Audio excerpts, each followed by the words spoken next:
Viva, bem-vindo. Está em Lisboa para o Congresso, para a Convenção do Bloco de Esquerda. Pablo Iglesias, 36 anos, doutorado em Ciência Política, foi eleito com quase 90% dos votos líder do movimento Podemos, um movimento apenas com 8 meses de vida, mas que na última sondagem do jornal El País surge à frente dos dois partidos tradicionais espanhóis, o PSOE e o Partido Popular. Uma entrevista que tem lugar na sede do Bloco de Esquerda em Lisboa, uma entrevista que é feita em parceria com o jornal Diário Público, a jornalista Sofia Lorena. Boa tarde a todos. Pablo, de onde é que vem esta força tão repentina do movimiento Podemos?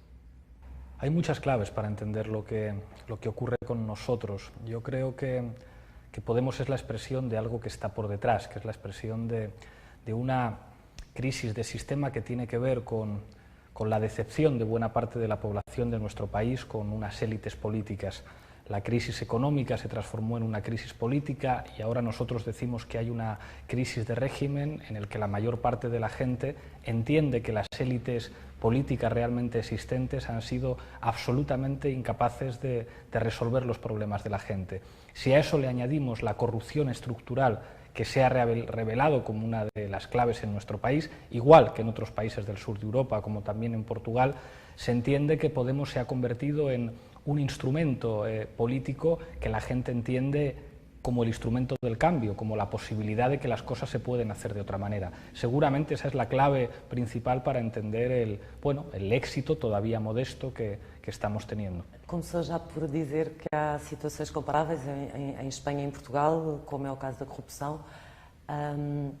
Acha que faz sentido Podemos em Portugal? E segundo aquilo que conhece da situação em Portugal, será possível Podemos en Portugal?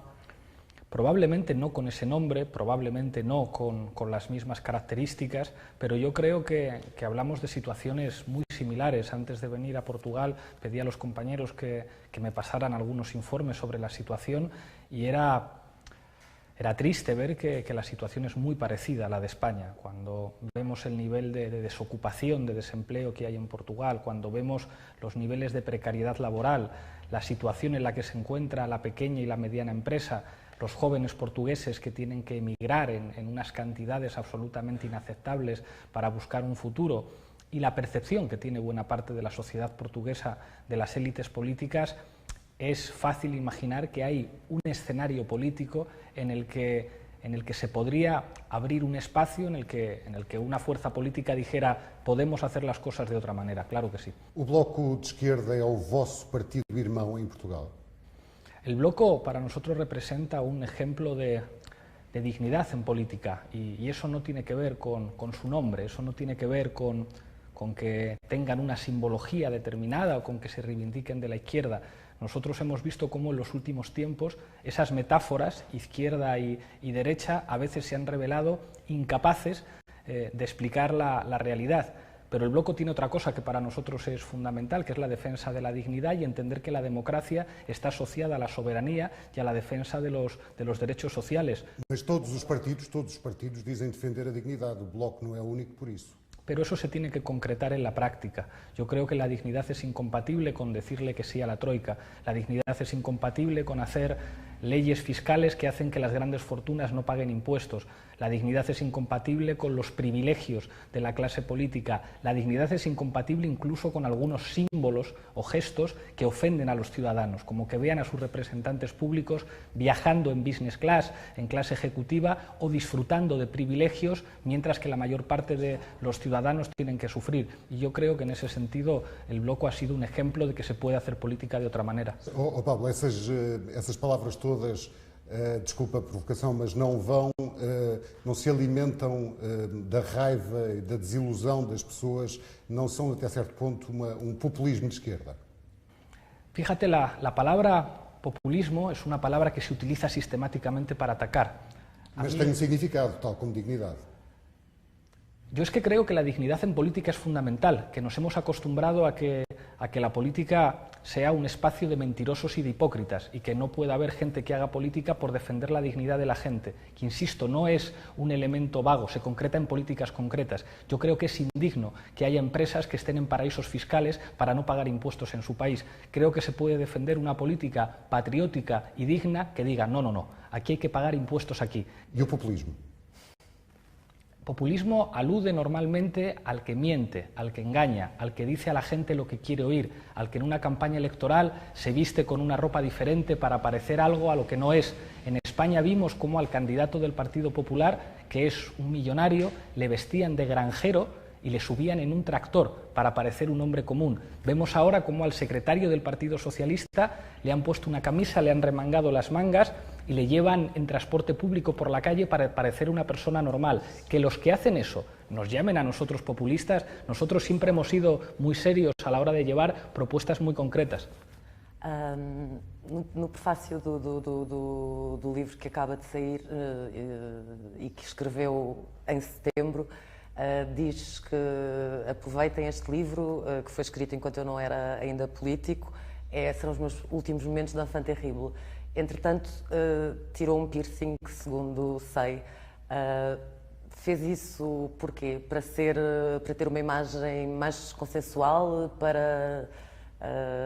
isso não é também uma forma de se transformar para agradar a mais pessoas, deixar de ser um bocadinho aquilo que é? Creo que tengo ya una imagen que da que hablar y yo no sé hasta qué punto eso es bueno. Entonces los compañeros me dijeron: Pablo, se habla de que vas con zapatillas de deporte, se habla de tu coleta, parece que puedes hacer una entrevista en la que se va a hablar de tu camisa, se va a hablar de tus zapatillas y se va a hablar de tu coleta. ¿No te parece que a lo mejor no llevar el pendiente o no llevar el piercing es una manera de que la gente se centre en lo que estás diciendo y que la entrevista no sea primero sobre el pelo, luego sobre el piercing, luego sobre la camisa, luego sobre las zapatillas? Creo que a veces en política también hay que dar mensajes. Vamos falar de propostas. Disse que populismo é tentar agradar a todos. Nesta mesma sondagem do El País, a maioria das pessoas ouvidas não acredita que as vossas propostas sejam realistas. Está descontente com os outros partidos, mas não acredita que as vossas propostas sejam realistas. Isto não é um problema? Isto não vos incomoda? Tenemos la sensación de que eso está cambiando y sería raro que la gente no nos viera como realistas cuando en las encuestas ya dicen que somos la fuerza que tiene una intención de voto mayor. Ha habido toda una campaña del miedo que incluso ha reconocido que somos honestos, que somos buenas personas, que hacemos un retrato correcto de la realidad, pero que las propuestas que tenemos son inviables. Nosotros creemos que ese discurso es una demostración de que ya están en la última trinchera, de que ya es el último elemento que les queda para defenderse y por eso estamos trabajando para concretar las propuestas. Cuando nosotros decimos podemos hacer una reforma fiscal para reducir el fraude y para aumentar la presión sobre las grandes fortunas, ¿eso es hablar de algo inviable? Cuando nosotros decimos... Não, resta saber como é que isso se faz. Por exemplo, concretizando, o Podemos quer estabelecer um rendimento mínimo e um rendimento máximo. Qual será o rendimento mínimo proposto pelo Podemos para os cidadãos? Tiene que establecerse en relación a la situación de cada persona. Ejemplifico. El rédito mínimo tiene que ser igual para una mujer de 45 años que tenga 3 personas a su cargo que para una joven o un joven de 21 que no tenga personas a su cargo. Yo creo que no. Creo que hay que establecer una serie de baremos para... Isso não corta a iniciativa e o progresso por mérito dos cidadãos?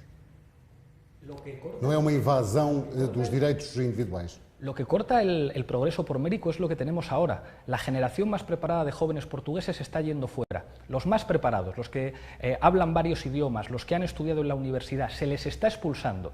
La sociedad ha hecho un esfuerzo enorme para que esa gente pueda estudiar en las universidades, para que esa gente se pueda preparar. ¿Y están trabajando haciendo que Portugal prospere? No, se tienen que ir, exactamente igual que en mi país. Las mejores cabezas, los mejores jóvenes tienen que emigrar. ¿Qué es lo que ocurre en mi país? Y creo que aquí ocurre algo muy parecido. ¿Quién progresa? Los caraduras, los que están cerca del poder, los que tienen amigos, no los mejores. Se ha construido un sistema en el que progresan los más cobardes, los que están más cerca del poder. La política es un ejemplo de eso. ¿En la política progresan los mejores o progresan los peores? Creo que estamos en el sistema que destruye el mérito. Una manera de favorecer el mérito es trabajar por la igualdad de oportunidades, para que haya más gente que tenga la oportunidad de demostrar que son los mejores. Y eso no está reñido en ningún caso con la libertad. Lo que ha expulsado a la gente más valiosa de nuestros países son las políticas que se han aplicado hasta ahora. Estava a falar da falta de meritocracia na política e das ligações, no fundo, entre a política, e é uma das coisas que fala muito, a expressão que usa é a porta giratória, os políticos que passam para os conselhos de administração das empresas maiores e que depois voltam para a política. Em Portugal passa-se exatamente a mesma coisa. ¿Cómo es que se puede impedir que eso aconteça? Con una ley. Es tan sencillo como hacer una ley. Quien haya sido presidente de la República, quien haya sido ministro, no puede terminar en un consejo de administración de una empresa estratégica que eventualmente tenga intereses contrarios a los intereses de la ciudadanía. Eso no quiere en ningún decir... caso, nem que faça sentido o currículo daquela pessoa ocupar aquele lugar. Eso no quiere decir que no puedan trabajar, que es lo que nos responden siempre. Hombre, trabajar sí, pero trabajar como cualquier persona, con un horario de 8 horas y cobrando un sueldo. Lo que vemos en los consejos de administración es que alguien, por haber sido ministro, termina en una empresa energética, por ejemplo, yendo a una reunión al mes y cobrando cifras escandalosas al año. Y todos sabemos por qué esas empresas les fichan. No les fichan porque sean grandes estrategas de las finanzas, sino porque tienen una agenda de teléfonos y de contactos que la tienen gracias a que los ciudadanos les pusieron en un cargo público. Se for eleito primeiro-ministro, como é que se vai dar com o rei Filipe VI e com a rainha Letícia? Perdón, no entendí. Se for eleito primeiro-ministro, como é que se vai dar com o rei Filipe e com a rainha Letícia? Con normalidad. Con el jefe del Estado habría que hablar y habría que reunirse, y le explicaría que como demócrata entiendo que los ciudadanos de mi país son mayores de edad y que me parecería razonable que si el señor Felipe quiere ser jefe de Estado se presentara a unas elecciones, y me gustaría que los ciudadanos de mi país pudieran tomar la decisión de quién va a ser su jefe del Estado votando en unas elecciones, y quizá, porque Felipe tiene mucho prestigio entre la sociedad, le eligieran a él. Pero yo creo que en democracia un jefe de Estado tiene que pasar por las urnas, no tiene que serlo por razones hereditarias. Portanto, acabaria com a monarquia ou gostaria de acabar com a monarquia em Espanha?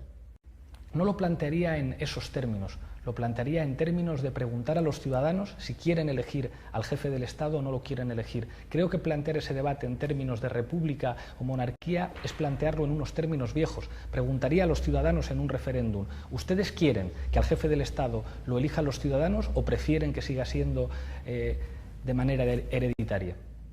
Pablo Iglesias, obrigado por ter aceitado o nosso convite do Jornal Público e da TVI. Boa tarde.